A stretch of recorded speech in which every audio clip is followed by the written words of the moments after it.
Haven't found the cave, but look what I did find. Every single day, millions of security cameras capture the mundane moments of everyday life. People walking to work, students heading to class, tourists exploring new cities. In these moments, everything seems normal, safe. But sometimes, these cameras capture something far more chilling. The final images of someone who has only minutes left to live. The last time a person is seen before they vanish without a trace. The seconds before tragedy strikes without warning. What you're about to see are some of the most disturbing videos ever caught on camera. Real people, living real lives, completely unaware that disaster is about to strike. The cameras kept rolling, preserving these moments forever. Some of these cases have been solved. Others remain mysteries that continue to haunt investigators to this day. All of them serve as chilling reminders that sometimes, the difference between safety and tragedy is nothing more than a single moment.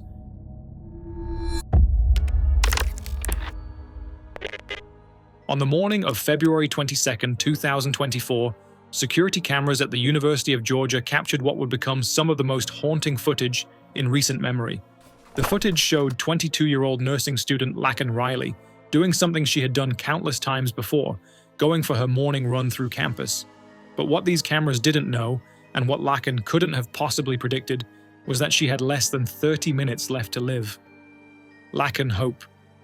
Riley had been born and raised in Georgia, graduating from River Ridge High School in 2020, where she had been a member of the cross-country team.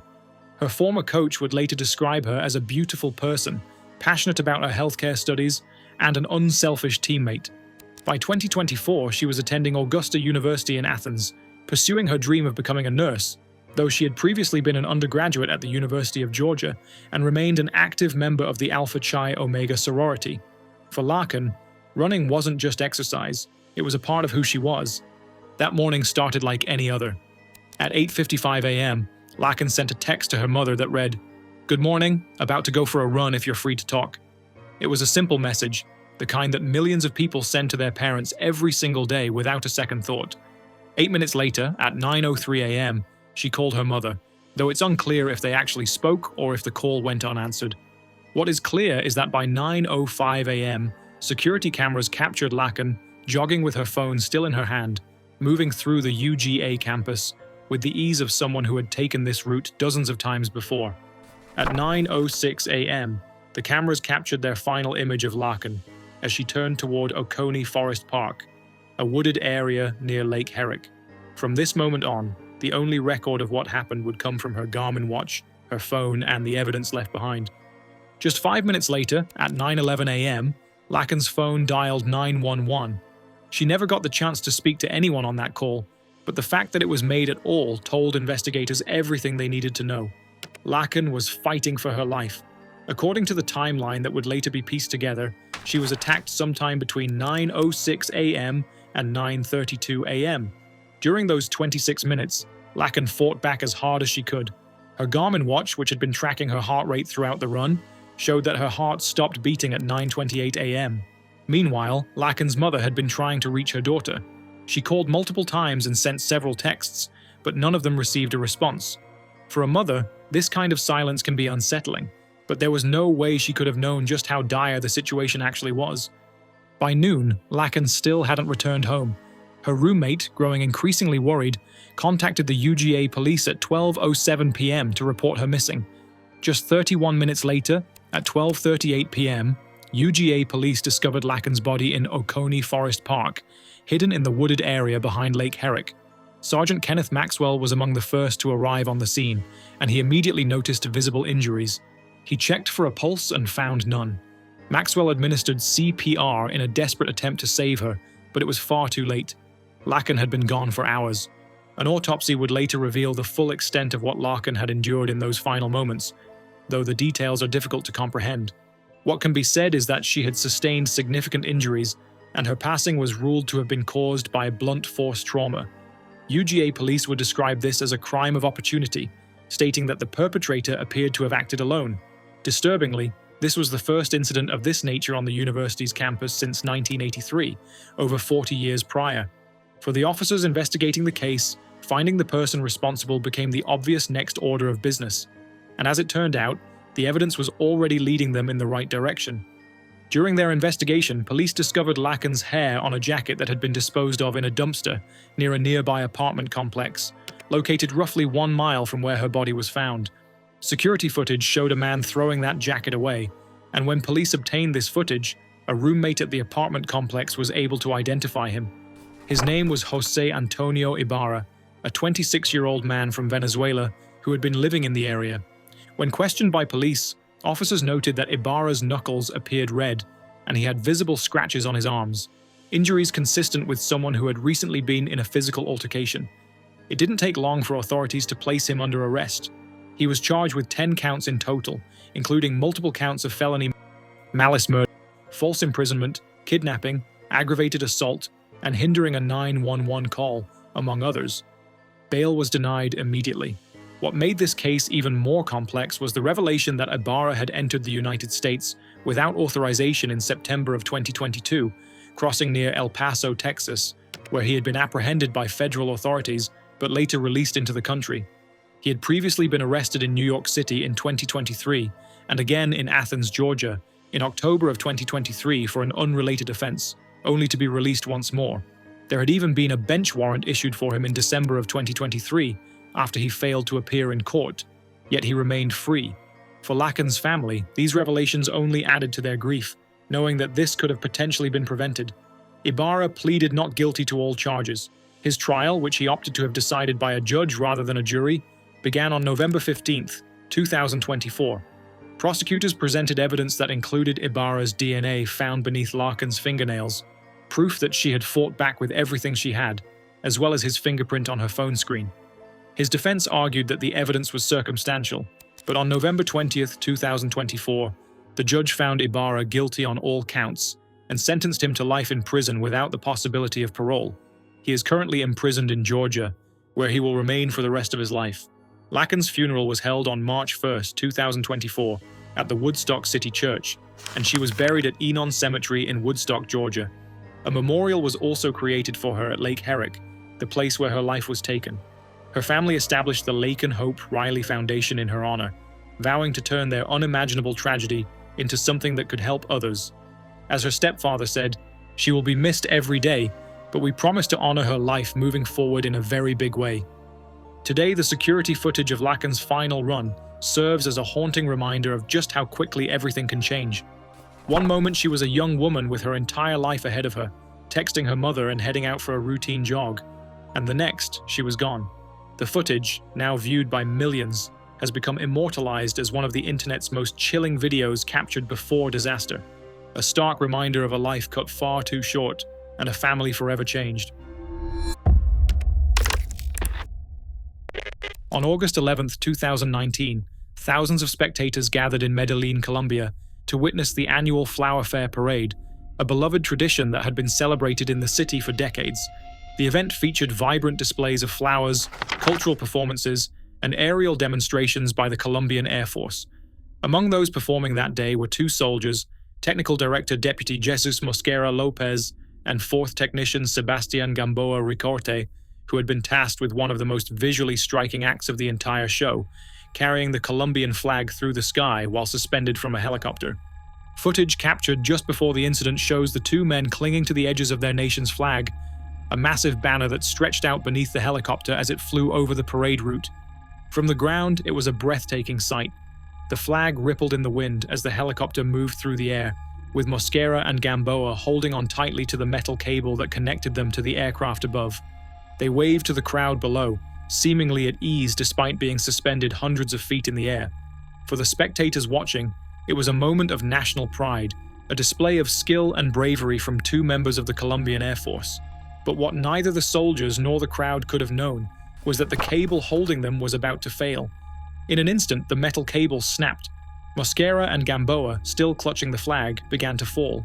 A photograph captured in the seconds before their descent shows the 2 men giving what appeared to be a final salute, their hands raised as they dropped toward the ground below. It's an image that has since become one of the most haunting pieces of documentation from the tragedy, a frozen moment that perfectly encapsulates both their dedication and the sudden, unimaginable turn of events. Videos of the incident, recorded by spectators on their phones, quickly began circulating on social media. The footage shows the exact moment the cable gave way, with the two soldiers plummeting from the sky as the crowd watched in horror. There was nothing anyone could do. The helicopter continued flying, now absent the weight of the two men and the flag they had been carrying, while emergency responders rushed to the scene below. Both Mosquera and Gamboa were pronounced deceased at the scene. The Olaya Herrera airport, where the demonstration had been taking place, was immediately closed in the aftermath of the accident as authorities began their investigation into what had gone wrong. The President of Colombia, along with the Defense Minister, publicly expressed their condolences, mourning the loss of two dedicated servicemen who had given their lives in service to their country. The Colombian Defense Ministry launched a full investigation into the causes of the tragedy, with officials vowing to determine exactly why the cable had failed. In the meantime, all aerial presentations of this nature were suspended indefinitely, a decision made to prevent any similar incidents from occurring in the future. For the people of Medellin, what was meant to be a joyful celebration had turned into a nightmare. The flower fair continued in the days that followed, but the shadow of what had happened hung over the entire event. Today, the photograph of Mosquera and Gamboa giving their final salute serves as a sobering reminder of the risks that servicemen and women take every single day, even during moments that are meant to inspire and unite. The image, along with the videos captured that day, has been forever preserved online, a tribute to two men who died doing what they loved, serving their country in front of thousands. On the morning of March 2nd, 2024, security cameras throughout the Hotwells area of Bristol captured a series of images that would become the centre of one of the UK's most perplexing missing person cases. The footage showed 22-year-old Jack O'Sullivan walking through the early morning streets, appearing completely normal, seemingly on his way home after attending a house party. But what these cameras couldn't capture was the fact that within hours, Jack would vanish without a trace, leaving behind nothing but unanswered questions and a family desperate for answers. Jack O'Sullivan had been born and raised in Bristol, living with his parents in the nearby village of Flaxbourton. He was a recent college graduate who had just begun taking a law course, with his entire future ahead of him. Those who knew him described him as reliable, responsible, the kind of person who always kept in touch with his family, which is exactly why his disappearance was so out of character. On the evening of March 1st, Jack had gone out to attend a birthday party in the Hotwells area of Bristol. According to those at the party, Jack had been in good spirits throughout the evening, enjoying himself without any indication that anything was wrong. At around 1:50 a.m., Jack sent a message stating that he was planning to head home soon and would be getting a taxi. At 2:53 a.m., security cameras captured Jack leaving the party. The footage shows him attempting to flag down a taxi on the street, though for reasons that remain unclear, he never actually got into one. Instead, he began walking through the Hotwells area, a part of Bristol known for its proximity to water, featuring the River Avon, the Cumberland Basin, and numerous bridges. At 3:24 a.m., Jack attempted to call a friend who was still at the party. The call went unanswered. 6 minutes later, at 3:30 a.m., that friend called him back. According to the friend, Jack answered the phone and said hello, but nothing more. The line then went dead. It would be the last time anyone would ever hear Jack's voice. At 3:13 a.m., Jack was captured on CCTV walking onto a grassy area near Brunel Lock Way. This would become the last confirmed sighting that police initially identified. However, it wouldn't be until much later that additional footage would surface, footage that police had somehow missed during their initial review. At approximately 3:39 a.m., someone matching Jack's description was captured walking up Bennett Way, a slip road with a narrow pavement. This footage was crucial. It showed Jack's movements far beyond where police had initially believed he had been. But disturbingly, this CCTV had been completely overlooked during the initial investigation. It wasn't until Jack's mother, Catherine O'Sullivan, personally reviewed hours of footage herself that she identified her son in these additional locations. By that point, more than 3 months had already passed. As the morning hours continued, Jack's phone remained active. His mother woke up around 5 a.m. and realized that Jack hadn't come home. She tried calling him multiple times, but received no answer. At 5:40 a.m., Jack's location was pinged through the Find My Friends app, placing him at an address on Granby Hill, a residential area just a few streets away from where the party had been held. Strangely, at around 4:39 a.m., Jack's phone had experienced a significant data spike, the equivalent of streaming a 9-minute video. What this activity was, or who was responsible for it, remains a mystery. The phone continued to remain active until 6:44 a.m., at which point it disconnected entirely and has never been turned back on since. By 11:30 a.m., over 8 hours after Jack's last confirmed sighting, police finally allowed the family to officially report him missing. Authorities launched what they described as an extensive investigation. Police reviewed over 100 hours of CCTV footage and conducted searches along the river and surrounding areas. Specialist dive teams searched the waters of the Cumberland Basin and the River Avon. The basin was even drained in an effort to find any trace of Jack. Despite all of this, nothing was ever found.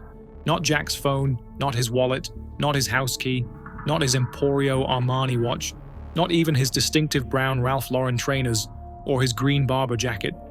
Police developed a theory that Jack had fallen into the water and that his body had simply not yet been recovered. But Jack's family wasn't convinced.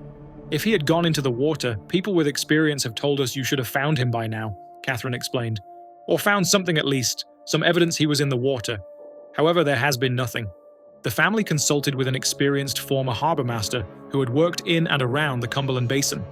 After reviewing all the details from that night, the expert concluded that it would not be possible for Jack to have entered the water and not been found. Catherine developed her own theory. "My theory is that he got into a car, knowingly or unknowingly," she said. "A taxi, or maybe a car he thought was a taxi, has taken him out of the immediate center and dropped him somewhere." The revelation that crucial CCTV footage had been missed became a turning point. The family filed a formal complaint with the Independent Office for Police Conduct and took matters into their own hands, hiring a private investigation team and specialist search and rescue dog recovery teams. In September 2024, an anonymous benefactor came forward with a £100,000 reward for information leading to Jack being physically reunited with his family.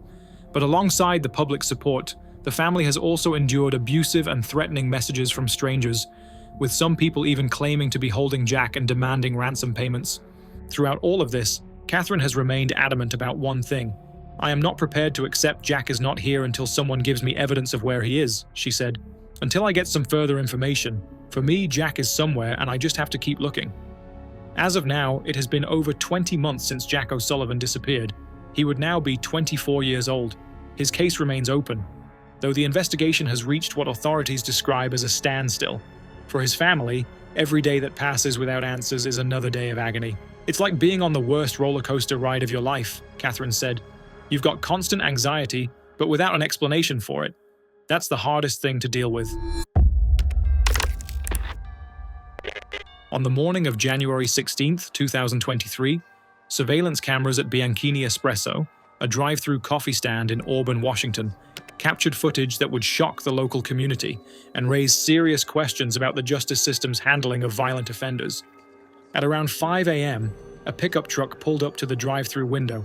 Behind the wheel was 39-year-old Matthew Darnell, a local resident who lived just 2 blocks away from the coffee shop. The barista working that morning approached the window to take his order. Darnell asked for change for a $5 bill. It seemed like a routine transaction, but the moment the barista leaned toward the window to help him, Darnell reached out and grabbed her arm. In an instant, he attempted to yank her through the narrow drive-through opening and into his truck.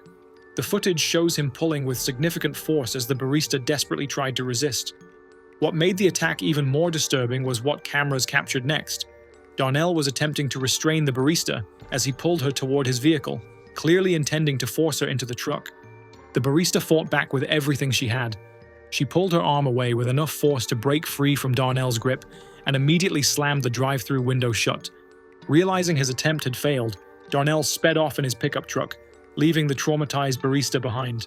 The owner of Bianchini Espresso later revealed that she specifically prepares her staff for dangerous situations like this. "We have mace, tasers, silent panic buttons. We have metal doors, extra precautions for if someone were to try to kick a door in," she explained. "We have audio, video." Despite these safety measures, nothing could have fully prepared the barista for what happened that morning. Police immediately began investigating the incident, and the surveillance footage proved crucial in identifying the suspect. Within the video, investigators spotted a distinctive tattoo on Darnell's arm that read Chevrolet. This unique marking, combined with other evidence, led authorities directly to Darnell. He was arrested the following day and charged with assault and attempted kidnapping. For victims' rights advocates, this seemed like an open and shut case. The footage clearly showed Darnell attempting to forcibly remove the barista from her workplace. However, what happened next left many people, including the victim and her advocates, frustrated and disillusioned with the justice system. Darnell ultimately pleaded guilty to attempted kidnapping, but the sentence he received shocked those following the case.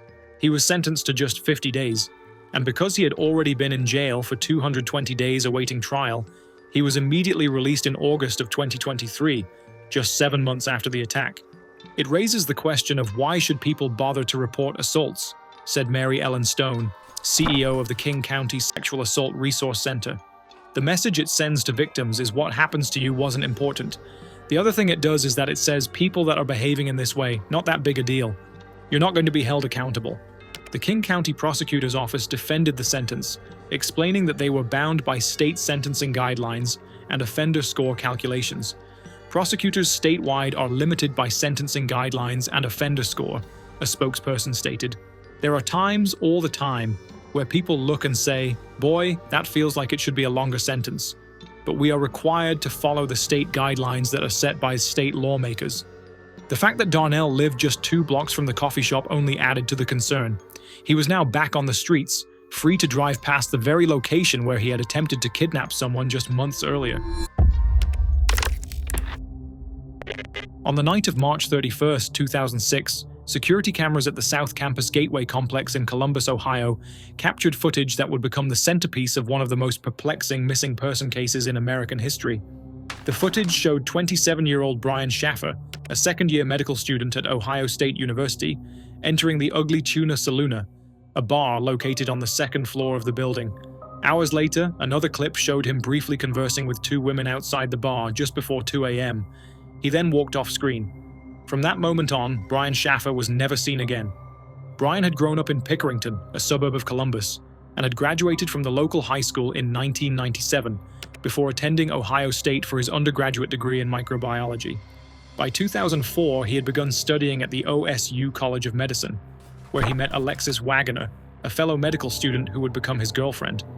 Those close to the couple believed Brian was planning to propose to her later that year, likely during a trip to Miami they had scheduled for spring break in early April. Brian had always been drawn to tropical locations and relaxed lifestyles, often telling friends that despite his pursuit of a medical career, his real dream was to start a band playing music similar to Jimmy Buffett. Just 2 weeks before his disappearance, Brian's mother, Renee, had passed away from myelodysplasia. While friends said he appeared to be handling the loss well, it was clear that her death had affected him deeply. On March 31st, the last day of classes before spring break, Brian celebrated by having a steak dinner with his father, Randy. His father later noted that Brian seemed exhausted, having stayed up all night earlier in the week studying for important exams. Randy privately felt that Brian shouldn't go out that evening, but didn't voice his concerns. At 9 p.m., Brian met his friend William Clint Florence at the Ugly Tuna Saloon. An hour later, he called Alexis, who had returned to her family's home in Toledo before the couple's planned trip to Miami. Brian and Florence then went bar hopping through Columbus, visiting several establishments and working their way down to the Arena District. At each stop, they had 1 shot of hard liquor. After midnight, they met up with Meredith Reed, a friend of Florence's in the Short North area. Reed gave them a ride back to the Ugly Tuna Saloon, where they had started the evening, and joined them for a final round. At some point, while the 3 were at the bar, Brian separated from his companions. Security footage captured him at 1:15 a.m., riding an escalator up to the bar's main entrance alongside Florence and Reed. The last confirmed sighting came at 1:55 a.m., when cameras showed Brian outside the bar talking briefly with 2 young women. He said goodbye to them and moved off camera. When the bar closed at 2 a.m., Florence and Reed attempted to find Brian, calling him repeatedly. As patrons filed out of the bar, they waited outside for him. When he didn't appear among the departing crowd, they assumed he had gone home without telling them. Over the weekend, both Alexis and Randy tried calling Brian, but received no answer. On Monday morning, Brian missed his flight to Miami. He was then reported missing to Columbus police. Investigators immediately focused on the Ugly Tuna Saloon, reviewing all available security footage. The cameras had captured Brian, Florence, and Reed entering the bar, and had captured Brian talking to the 2 women shortly before closing time. But crucially, the cameras never recorded Brian leaving. Every other patron who entered the bar that night was seen exiting when it closed. Brian simply vanished. Police considered several possibilities for how Brian could have left unseen. He might have changed his clothes inside the bar, or put on a hat to obscure his face from the cameras. There was also a service exit near where he was last seen that led to a construction area with its own exterior access to the street. However, investigators noted this route would have been difficult to navigate sober, let alone while intoxicated. Additionally, the cameras in that area were unreliable, one panning constantly and another operated manually, meaning they could have missed him. Footage from 3 other nearby bars was reviewed, but showed no trace of Brian. The search expanded outward from the ugly tuna saloona, with officers and police dogs inspecting streets, dumpsters, and waste containers. Flyers were distributed showing Brian's photograph, including his distinctive tattoo of a Pearl Jam logo on his upper right arm, and noting a unique fleck in one of his irises. Police even searched the Columbus sewer system. Nothing was found. At Brian's apartment 6 blocks away, his car remained parked outside. Inside, everything appeared normal. Everyone who had been with Brian that night, including his father, was asked to take polygraph tests. Randy, Reed, and all others complied and passed. Clint Florence refused. The 2 women Brian had been seen talking to outside the bar were eventually identified, but they stated in 2009 that they had never been asked to take a polygraph themselves. Several months after the disappearance, something strange occurred. Alexis had been calling Brian's phone every night before bed, and it typically went straight to voicemail. But one night in September 2006, it rang 3 times before going to voicemail. She called it repeatedly to hear the sound of it ringing. Singular, Brian's wireless provider, suggested it may have been a computer glitch. However, a ping from the phone was detected at a cell tower in Hilliard, 14 miles northwest of Columbus, suggesting the phone had been active in that area. Tips came in regularly, but none led to any breakthroughs. At a Pearl Jam concert later that year in Cincinnati, lead singer Eddie Vedder made an appeal for information about Brian's disappearance, but nothing useful came of it. Possible sightings in Michigan, Texas, and even Sweden were investigated, all leading nowhere.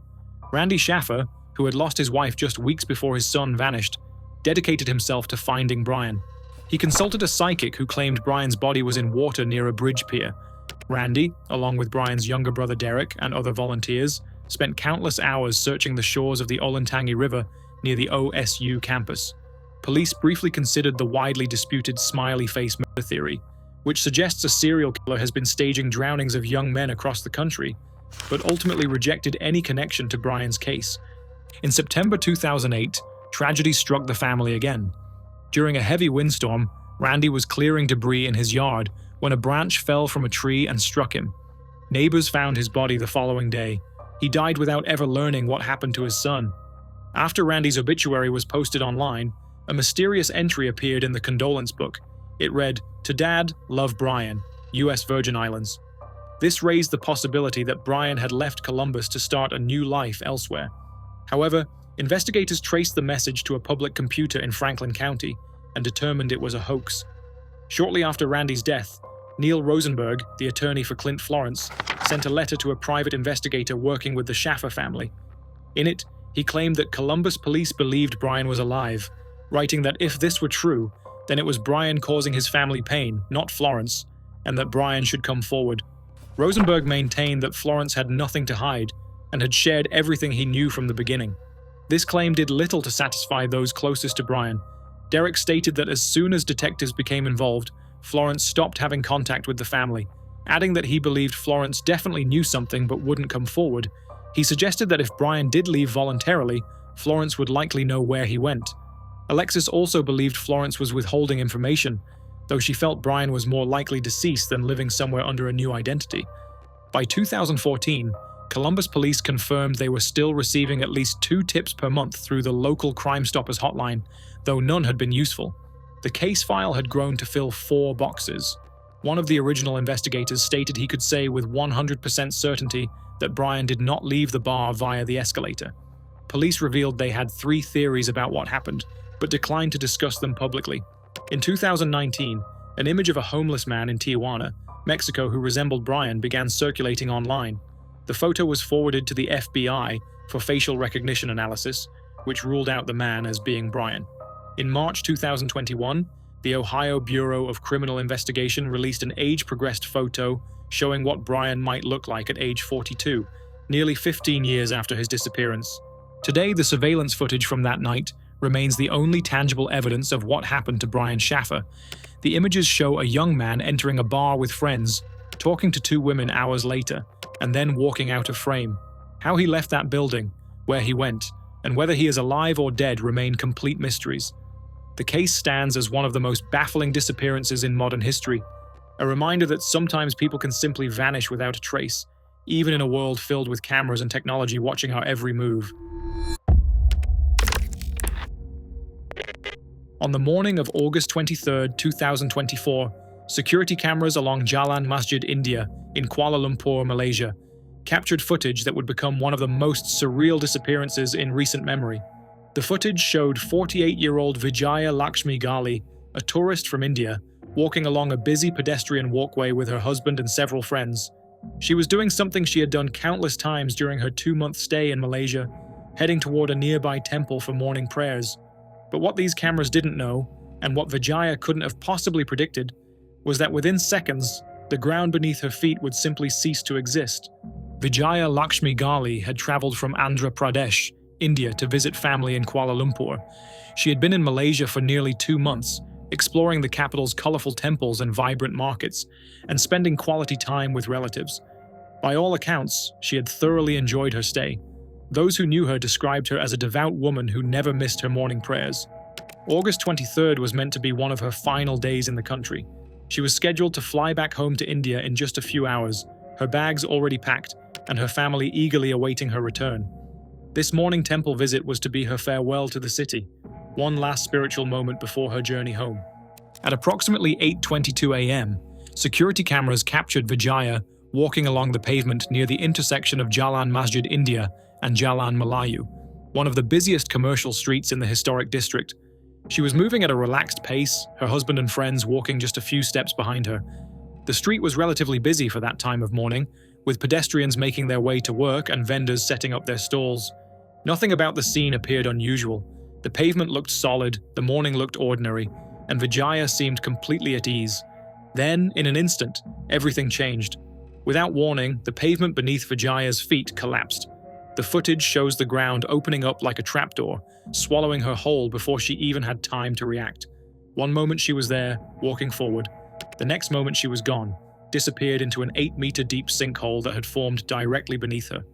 The entire incident happened so quickly that her husband and friends, walking just meters behind her, barely had time to register what they were seeing. By the time they rushed forward to the edge of the newly formed crater, Vijaya had already vanished into the darkness below.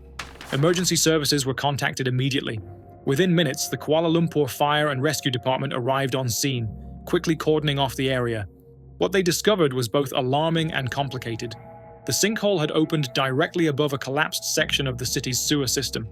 Beneath the street, fast-moving water from a damaged sewage pipe was rushing through the cavity, carrying debris and making any rescue attempt extremely hazardous. Despite the dangerous conditions, authorities immediately escalated their response. Over 100 rescue personnel were deployed, including specialized urban search and rescue teams, K9 units with sniffer dogs, and scuba divers equipped to navigate the underground sewer lines. Excavators were brought in to carefully remove debris, while engineers mapped the network of tunnels beneath the street. The Malaysian Civil Defense Force shut down water flow in surrounding areas, hoping to slow the current. The hope was that Vijaya had survived the initial fall and might be trapped somewhere in the underground infrastructure. As the search continued, authorities made their first discovery. On August 24th, rescue teams recovered a pair of women's slippers from inside the collapsed sewer pipe. The slippers were quickly identified by Vijaya's family as belonging to her, confirming that she had been pulled into the underground sewer system by the force of the collapse and rushing water below. For the next several days, divers explored sections of the sewer system from nearby manholes, while excavation crews worked to widen the sinkhole. Sniffer dogs were deployed throughout the area, and teams searched downstream sections of the city's sewerage system. Every available resource was being used in the desperate hope of finding Vijaya. But then, on August 28th, just 5 days after Vijaya's disappearance, the situation became even more dangerous. A second sinkhole appeared on the same street, approximately 50 meters away from the original collapse. Engineers immediately declared the zone unsafe, warning that further collapses were likely. The decision was made to suspend all on-site rescue operations. With physical search efforts halted, authorities shifted to using ground-penetrating radar and sonar equipment to scan the underground network from a safe distance. Despite these efforts, nothing was ever found beyond the single pair of slippers recovered on the first day. On September 1st, 2024, 9 days after she disappeared into the sinkhole, Vijaya Lakshmi Gali was officially declared legally dead by Malaysian authorities. Her body has never been recovered. For her family, the loss was compounded by the cruel timing of the tragedy. Vijaya had been hours away from returning home, from reuniting with family who had been counting down the days until her arrival. Instead, her final moments were spent on a routine morning walk, heading to a temple to offer prayers, completely unaware that the ground she trusted was about to betray her. The incident sparked immediate concern about Kuala Lumpur's aging infrastructure.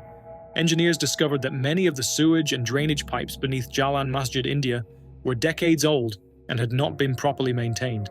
The two sinkholes were symptomatic of a larger problem that put pedestrians at risk every day. Authorities pledged to conduct emergency inspections across the city and prioritize repairs, though for Vijaya's family, these promises came far too late. For those who witnessed the incident or saw the security footage, the image of Vijaya's disappearance is impossible to forget. One moment she was there, walking along a busy street surrounded by people, her husband just steps away. The next moment she was simply gone, pulled into the earth as though she had never existed. It was surreal, almost impossible to comprehend. Today, the security footage from that morning serves as a haunting reminder of just how fragile our sense of safety truly is. Vijaya Lakshmi Gali was doing nothing wrong, taking no risks, making no dangerous decisions. She was simply walking down a street on an ordinary morning, heading to a temple before catching a flight home. And in an instant, through no fault of her own, she was gone. The footage, now viewed by millions, has become immortalized as one of the most chilling reminders that disaster can strike anywhere, at any time, without warning. And sometimes the ground beneath our feet is far less solid than we believe it to be. On November 10th, 2014, 47-year-old Kenny Veach left his Las Vegas home and drove into the Mojave Desert near the Sheep Mountains. He told his girlfriend he would be gone for a short overnight trip, though he would never return. His disappearance would become one of the most discussed missing person cases in the American Southwest, not because of what was found, but because of what wasn't. Kenny Veach was a lifelong Las Vegas resident, known for two things: his quirky inventions and his love of solo desert hiking. He documented both on his YouTube channel under the username SnakeBitMG, where he would upload videos of his expeditions into remote corners of the Mojave Desert. He wasn't a professional survivalist, but he was experienced, having spent over 20 years exploring the harsh terrain surrounding Las Vegas. He claimed to have hiked across mountaintops most people wouldn't dare attempt, explored countless caves and mine shafts, and even admitted to playing with rattlesnakes for fun. The story that would ultimately lead to his disappearance began months earlier in 2014, when Kenny left a comment on a YouTube video titled "Son of an Area 51 Technician." In the comment, he described a strange experience he had during one of his hikes near Nellis Air Force Base, located northeast of Las Vegas, and adjacent to the larger Nevada testing ground that contains the infamous Area 51 facility. Kenny wrote that during one of his hikes, he had discovered a hidden cave with an entrance shaped like a perfect capital M. So, hopefully I'll find it. It's shaped like a big M. It's a big cave that looks just like a gigantic M, and it's about as tall as I am and kind of narrow. He explained that he always entered every cave he found, but as he began to approach this particular cave, his whole body began to vibrate. The closer he got to the entrance, the worse the vibrating became.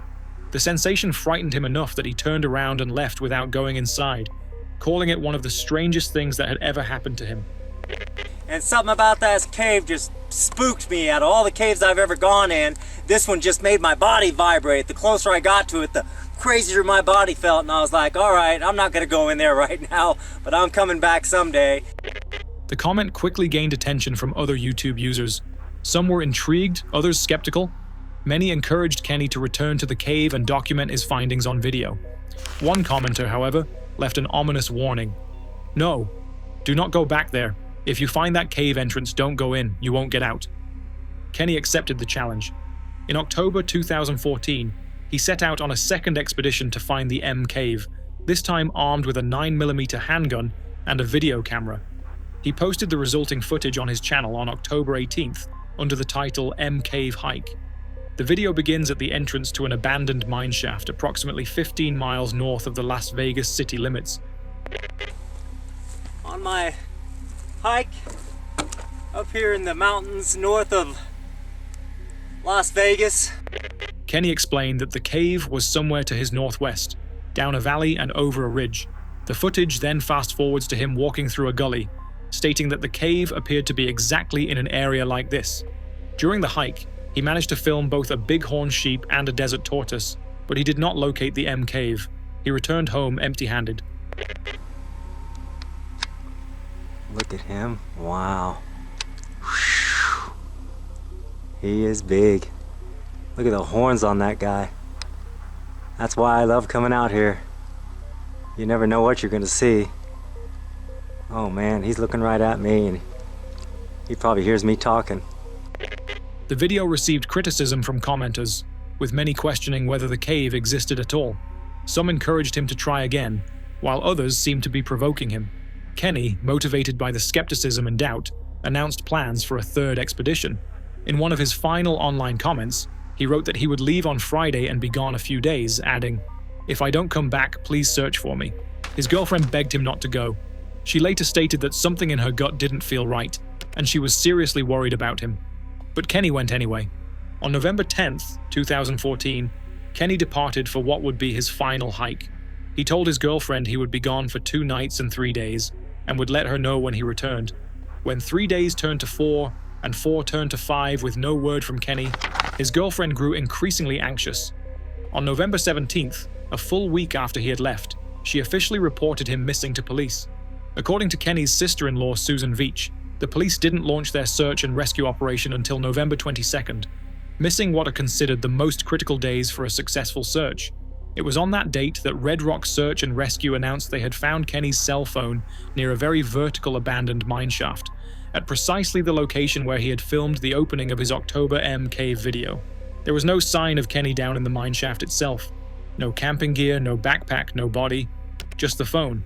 That was where the official trail ran cold. Over 30 search and rescue team members conducted 3 separate foot searches of the area. A helicopter flyover was conducted. Police dogs were brought in. Miles of desert terrain in every direction from the mineshaft were covered. Divers searched water sources. Volunteers combed through abandoned mining towns. Kenny's white Honda CR-V was found parked at the head of the trail exactly where his girlfriend said it would be. But there was no sign of Kenny himself. In the months following his disappearance, various theories began to emerge about what had happened. The most prominent theory, and the one his girlfriend believed most strongly, was that Kenny had taken his own life. Several months after his disappearance, she left a lengthy comment on Kenny's M Cave hike video, explaining her reasoning. She wrote that Kenny had struggled with depression for many years and had been facing financial difficulties after quitting his job over a year earlier. In early October, just weeks before he vanished, Kenny told his girlfriend something chilling. "If I decide to do it, no one will ever find me." She pointed out that Kenny had not taken his video camera on this final hike, despite claiming he would bring a GoPro to document his findings. She believed he left his cell phone at the mine shaft intentionally so that he could not be tracked via GPS. The second major theory was that Kenny had died from a wilderness accident. The Mojave Desert is an unforgiving environment, with extreme temperatures, rugged terrain, and numerous hazards. The region is dotted with hundreds of abandoned mine shafts, some hundreds of feet deep, many unmarked and hidden by desert brush. It's not uncommon for hikers to fall into these shafts, and if Kenny had fallen into one in a remote area, his body might never be recovered. Kenny himself had admitted that he liked to rough it on his expeditions, often bringing minimal supplies. He once required emergency helicopter rescue after injuring his knee on a hike and nearly dying of dehydration. On another occasion, he was bitten by a rattlesnake and needed urgent medical care. Either scenario could have proven fatal if he found himself alone and unable to call for help. There was also speculation about the cave itself. Some experts suggested that the vibrating sensation Kenny described could have been caused by hypoxia, or oxygen deprivation, from bad air inside the cave. Certain caves, particularly old mines, can accumulate dangerous levels of carbon dioxide, carbon monoxide, or other gases that displace oxygen. The tingling and vibrating sensations Kenny reported are consistent with early-stage hypoxia. If he entered such a cave and lost consciousness, he would never have made it back out. The fact that his body was never found, however, is not particularly unusual in the Mojave Desert. When a body decomposes in that environment, the process happens rapidly due to extreme heat and aridity. Bodies tend to undergo mummification rather than typical moist decomposition, though this depends on specific conditions like sun exposure and wind. More significantly, Scavengers, such as coyotes, vultures, foxes, and insects, will scatter and consume remains within hours or days. Once bones are scattered and bleached by the sun, they become extremely difficult to distinguish from animal remains unless you're a trained forensic anthropologist. Countless people have disappeared in the Mojave without their remains ever being recovered. The third theory, popular among conspiracy theorists online, was that Kenny had been killed or disappeared by the military or other nefarious forces. Proponents of this theory point to Kenny's proximity to Nellis Air Force Base and Area 51, suggesting he may have stumbled upon something he wasn't supposed to see. They cite the ominous warning left by the YouTube commenter telling Kenny not to enter the cave, speculating that it may have come from someone with inside knowledge. Some have claimed to have found an M-shaped cave in the area that appeared to have been deliberately sealed with white rocks, suggesting a military cover-up. Videos of this supposed sealed cave were posted online. The canyon's getting a little more narrow. It looks like it's blocked off, but I can squeeze through that. It kind of turns into like an S, but it just keeps on going. And then there's lots of little caves. Though closer examination from different angles revealed that the rocks appeared natural, had moss growing on them, and the opening was far smaller than Kenny had described, barely large enough for a person to squeeze through if there was a cavity there at all.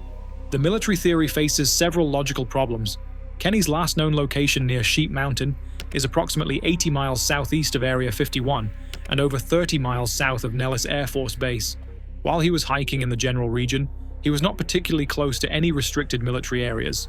Additionally, why the military would hide secret technology or installations miles outside the secure perimeter of their bases, in publicly accessible desert, has never been adequately explained by conspiracy theorists. Then, in 2018, a strange piece of potential evidence emerged. On July 15th, 4 years after Kenny's disappearance, the Enchanted Forest Reiki Center, a holistic health shop owned by Kenny's sister Debbie Veach, was broken into. Security footage showed a man smashing a window, running inside and immediately going behind the counter to grab an iPad before fleeing. The man was also seen limping and grabbing his knee.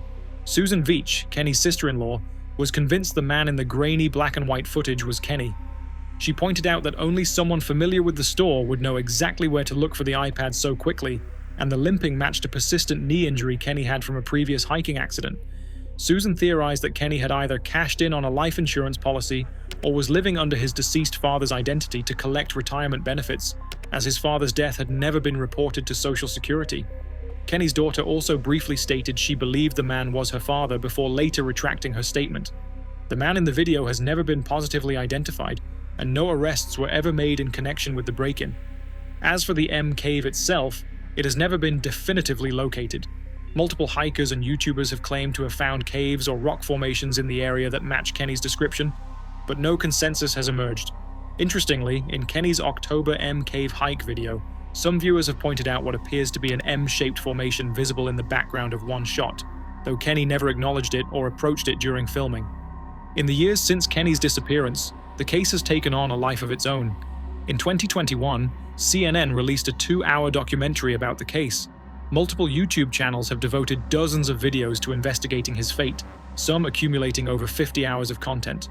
A website dedicated to finding Kenny was launched in January 2021, but was later converted into an alternate reality game claiming Kenny never existed before being taken down entirely in 2022. At least 2 feature-length films have been made based on his story, including Horror in the High Desert, a found-footage style movie loosely inspired by the case. Even now, over 10 years after Kenny Veach was last seen, tips continue to come in.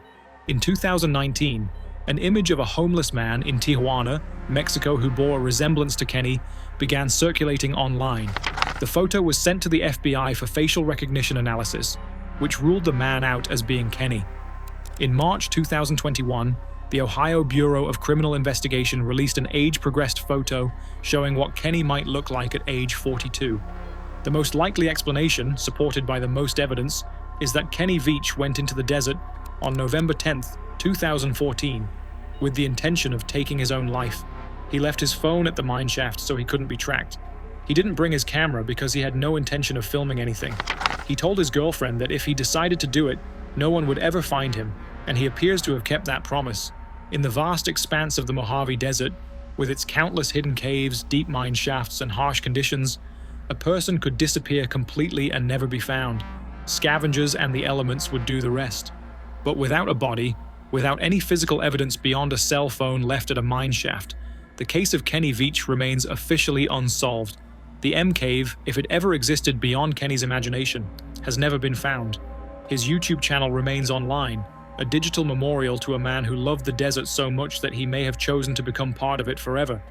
The comment section of his final M Cave hike video has become a place where thousands continue to speculate, theorize, and pay their respects to a man who walked into the Mojave Desert one November day and simply vanished, leaving behind nothing but questions and a mystery that may never be solved.